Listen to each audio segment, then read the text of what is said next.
สบายดียินดีตอนรับเข้าสู่ EP ที่หนึ่งของการศึกษาเรียนรู้โปรแกรม HEGRAS นะ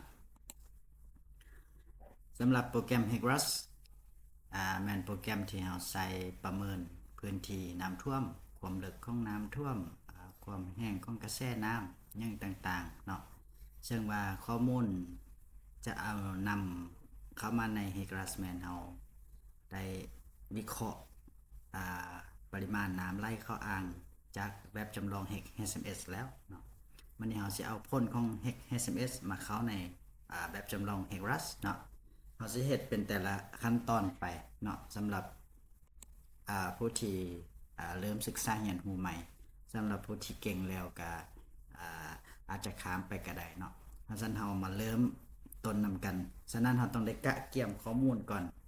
ข้อมูลเราสิมีอย่างแหน่เนาะเราต้องมาเบิ่งเราต้องได้เกี่ยมข้อมูลเราไว้ก่อนนะอันที่หนึ่งที่เราต้องมีนี่เดมนะข้อมูลเดมอันนี้มันได้เก็บไปแล้วข้อมูลเดมนะแล้วก็ข้อมูลนำปริมาณน้ำนะข้อมูลน้ำฝนน้ำไหลต่างๆจาก HMS นะหลังจากเราได้ข้อมูลแล้ว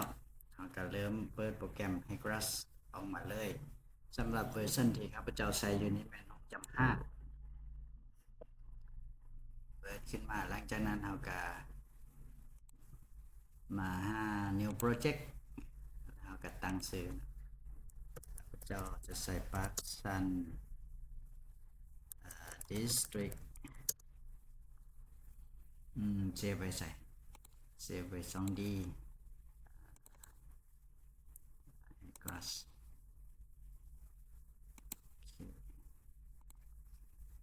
Park Sun Basin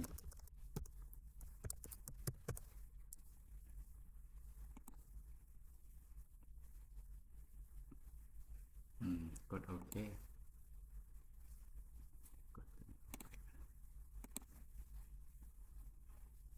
สำหรับหน้าตาของโปรแกรม HEGRAS กับประมาณนี้เนาะบนใหญ่เนาะน้อยประมาณนี้แล้วก็จะมีเครื่องมือต่างๆแท็บเครื่องมือต่างๆอยู่ในเนาะซึ่งว่าเราสิเฮ็ดไปแต่ละขั้นตอนแท็บต่างๆตัวนี้นี่เนาะหลังจากเราได้เปิดไฟตัวนั้นเราสร้างโปรเจกต์เขาแล้วกดเซฟเนาะหลังจากนั้นเราต้องเอาเดมเข้ามาเนาะปกติแล้วที่ผ่านมาแม่นเราจะไปเฮ็ดอยู่ArcGIS เนาะไปแต้มพวกขอบแม่น้ำเส้นกลางแม่น้ำอีหยังต่างๆอยู่ HGeoLus เนาะแต่ว่าปัจจุบันนี้เขาเจ้าพัฒนาล่าสุดเราสามารถแต้มพวก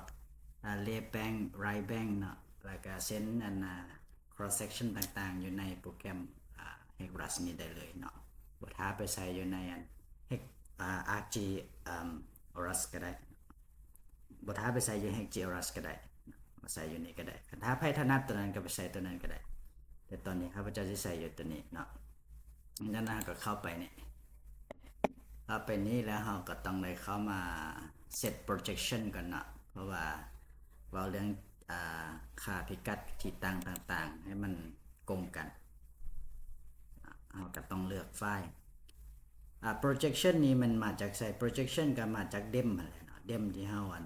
ที่จะใส่แหละเวลาเราexport เดมออกมามันจะมีprojection ที่ตั้งของเดมพร้อมเนาะเราต้องได้กะเกียมตัวนั้นไว้เนาะก็เลือกเอา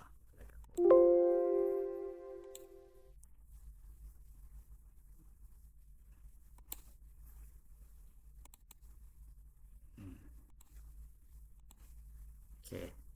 ขั้นใดมันก็จะมีรายละเอียดอยู่นี้เนาะโซนที่ตั้งอย่างต่างๆเลยกด apply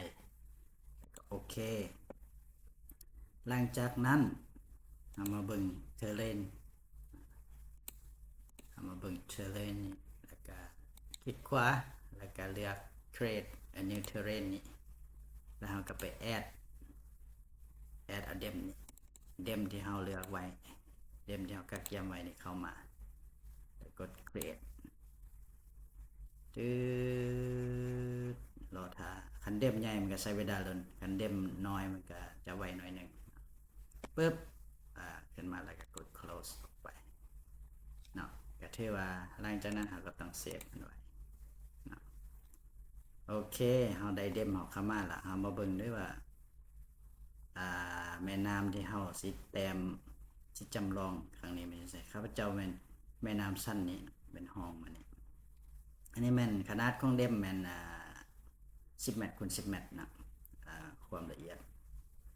ฉะนั้นเราสิขั้นตอนต่อไปแม่นเราสิมาเฮ็ด geometric นี่นะเราสิมาแต้มขอบแม่น้ำความกว้างcross section ขอบเบื้องซ้ายขอบเบื้องขวาเซนเตอร์อย่างต่างๆเนาะเอาไว้ EP ต่อไป EP นี้เอาไว้สำนีก่อนเอาไว้จบสำนีก่อนเดี๋ยวติดตาม EP ต่อไป